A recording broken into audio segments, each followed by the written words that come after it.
In this video, we are going to be exploring the concept of count-controlled iteration. I'd suggest that you get the notes that I make during this video down on a separate revision card that you can refer back to later. Okay, so let's get stuck into talking about count-controlled iteration. And we're first of all going to focus on that term iteration. We can think of iteration as essentially meaning the same as repetition. It's repeating something. Within programming, we think of iteration as the repetition of instructions. So I'm just going to refer to it as that. I'm going to state that iteration can be defined as the repetition of instructions. With count-controlled iteration, we're essentially stating how many times we want instructions to be repeated. So I'm going to define count-controlled iteration as that. I'm going to say count-controlled iteration equals stating how many times you want instructions to be repeated. Brilliant. Okay, so let's start to have a look at how we can construct, in other words, a for loop. So a for loop is count-controlled iteration. We can use the two terms interchangeably. When we're talking about count-controlled iteration, we're talking about a for loop. When we're talking about a for loop, we're talking about count-controlled iteration. Now, the first thing that we do when we are writing a program that's using a for loop is state the keyword for loop. And that's just telling our program that we're using a for loop. So I'm just going to label in my notes for as a keyword.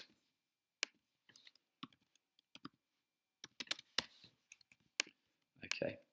The next thing I'm going to do is strangely declare a variable. And to declare a variable within a for loop, all I need to do is type in a variable name. I'm just going to call the variable to start with I. And in my notes, I'm just going to label it as such. I'm going to label I as a variable. The third part of a for loop is another keyword, which is in. Again, I'm just going to label it as a keyword.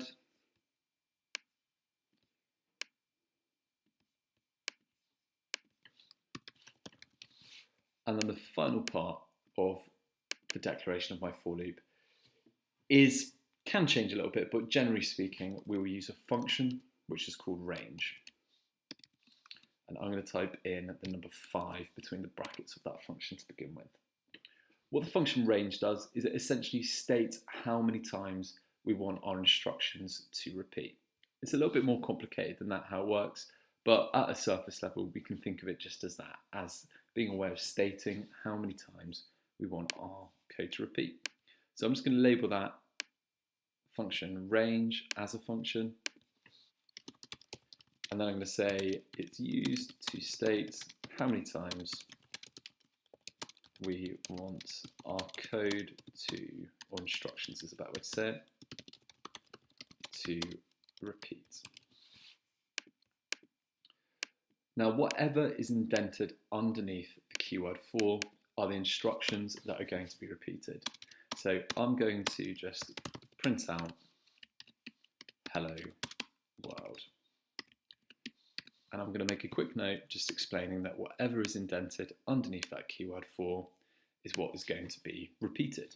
So I'm going to say whatever is indented underneath the keyword for will be repeated.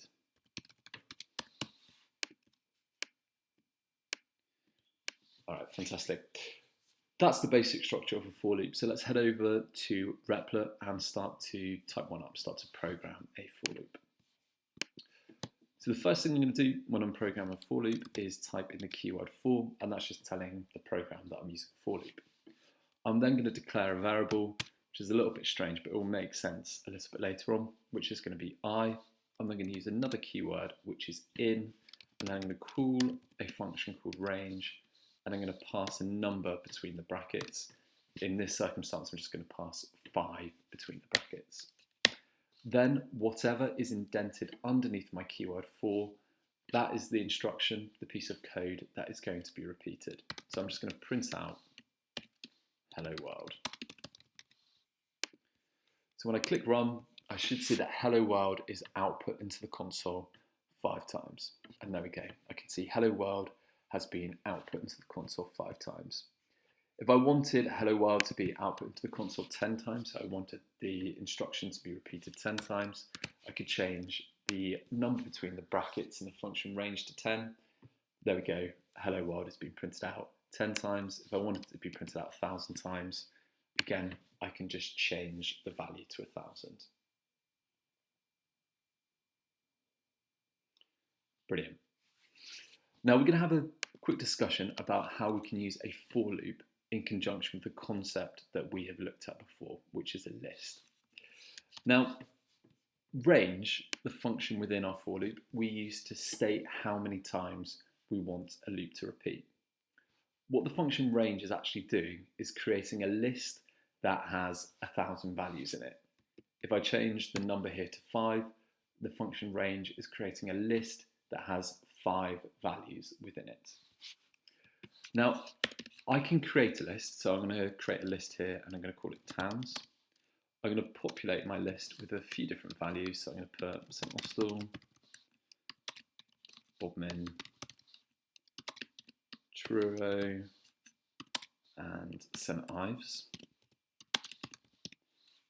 as items in my list. So I've got 4 items in my list. My list is a length of 4, essentially.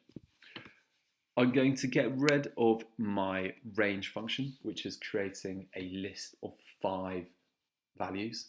And I'm just going to put the name of the list that I've just created in its place. So instead of having range 5, which is a list of 5 items, I'm going to put towns, which is a list of 4 items.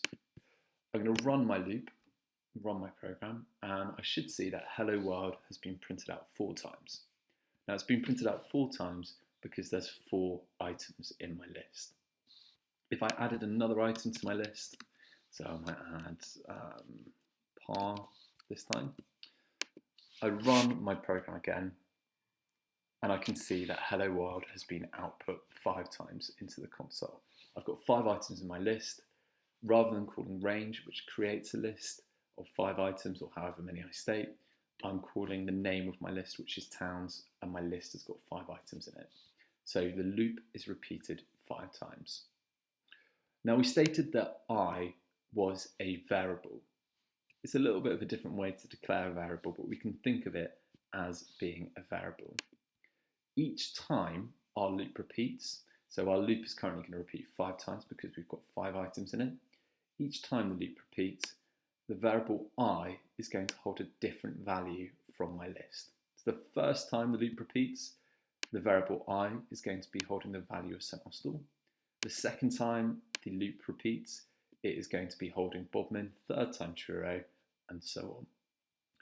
Now, variables, we use them as essentially placeholders for values. So when I type in I, I'm going to be accessing the value that is stored within that variable. So let's see what happens when I run my program this time. There we go. Every item from my list has been output to the console. My loop is repeating 5 times because I'm calling the list towns, which has got 5 items in it. And each time the loop repeats, the variable I is holding a value from my list in order. So the first time it repeats, it's holding St Austell. The second time it repeats, it's holding Bodmin, and so on.